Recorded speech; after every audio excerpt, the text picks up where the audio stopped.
Ayan, kain na po tayo ng ribeye steak at saka yung mga gulay. Okay, steak. Luluto po tayo ng steak at sasama natin ito.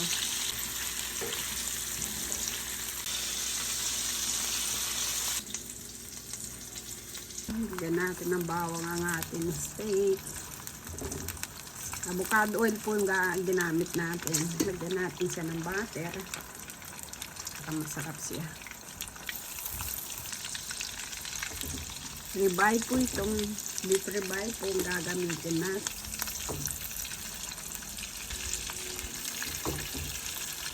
Baliktad natin.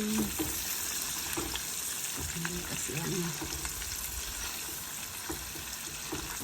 Yan. Sarap nitong bawang, oh. Sarap papakin ng bawang.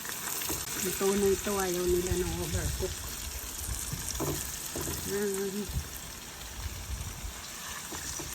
Pangalawa, second batch.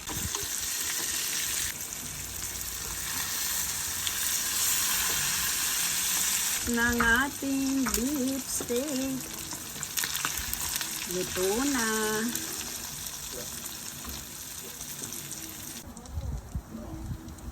Ayan, luluto mo naman tayo ng mushroom sa pinagprituan natin. Natin siya ng pepper, salt.